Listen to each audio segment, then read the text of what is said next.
The medbay stink of antiseptic and failure. Doors rasped open on protesting tracks, and Lira led them in, pistol low, eyes sweeping. Rows of diagnostic beds sat at sharp angles. Shattered capsules leaked amber gel that had dried to a glassy rind. Ceiling panels flickered, throwing pale squares of light that made the ruins look staged. "Zeph," she said. Zephyr was already moving.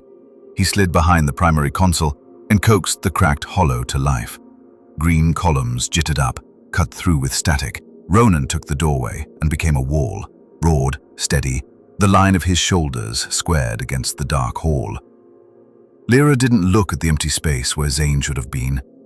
The knot under her breastbone had a voice, and it wanted to call his name. She answered it by tapping the wrist console at her forearm. "Kestrel, recall to primary approach coordinates," she said, voice even. "Stealth mode." A clean, synthetic calm answered in her ear. "Acknowledged, Commander. Estimated arrival, 9 minutes." Zephyr's brow creased. "Signal's cutting through, but barely. Whatever's inside this place hates comms." "Let it hate," Lira said. "We're not walking back through half a click of that wall if this turns." "Copy."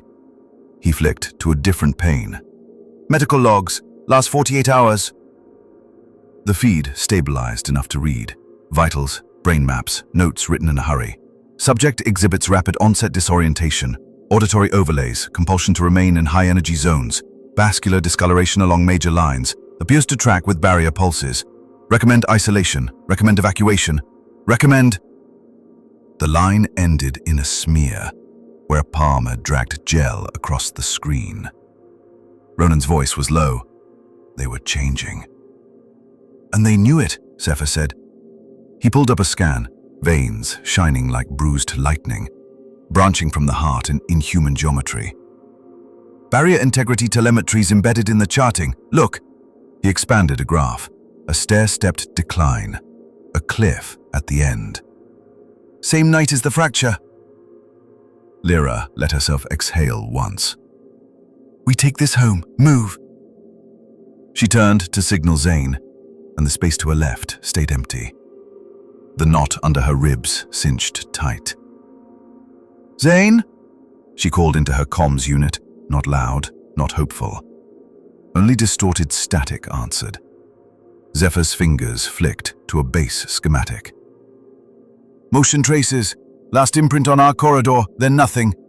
But I'm getting power draw spikes below us," he pointed. "Maintenance sector near the reactor spine." "That's where he went," Ronan said. Lira set her jaw. "We get him, then we get out." They broke from the medbay at a run, boots ringing on plates that shivered underfoot. The corridor air was colder here, and wrong, like deep water, like a storm building inside stone. Frost braided the edges of the bulkhead seams in delicate reaching fan. Overhead, the lights tried to find a rhythm and failed. "Left," Zephyr called. "Down 2, service stairs." They took them 3 at a time.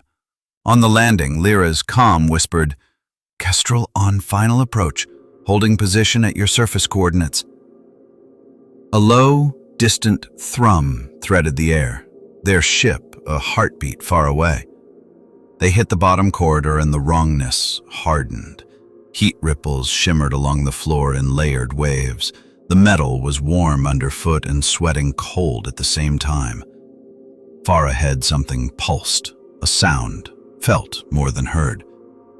"Reactor," Ronan said. "Zane?" Lira answered. They rounded the last bend. Zane had already reached the pulse.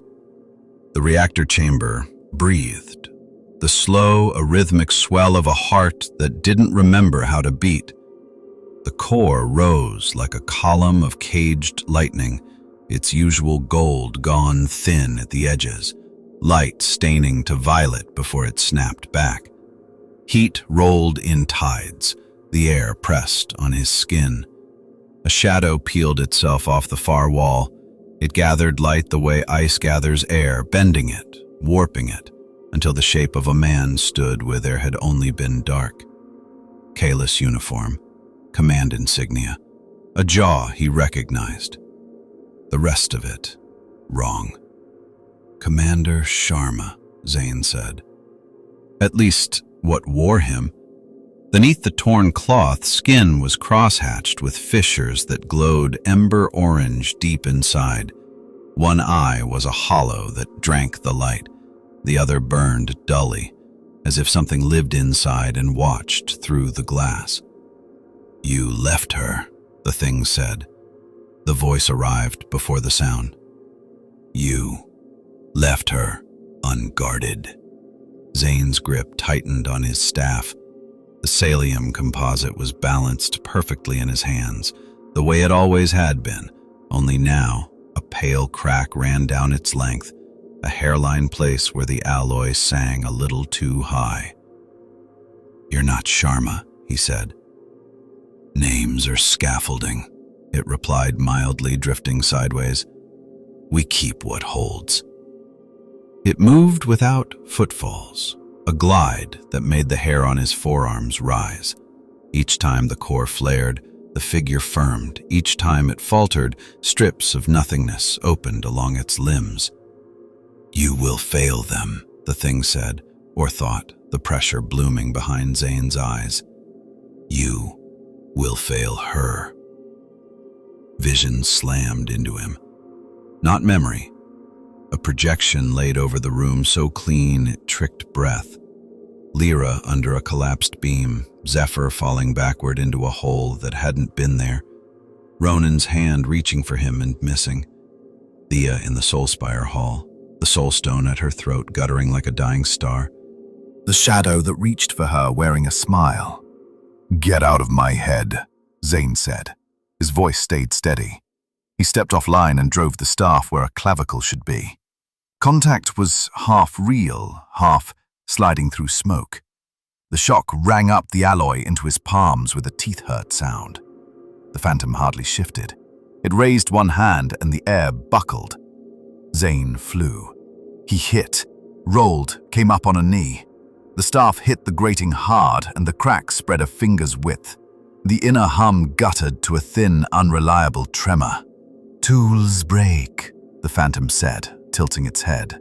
"Oaths bend." Zane pushed to his feet and kept the core at the thing's back.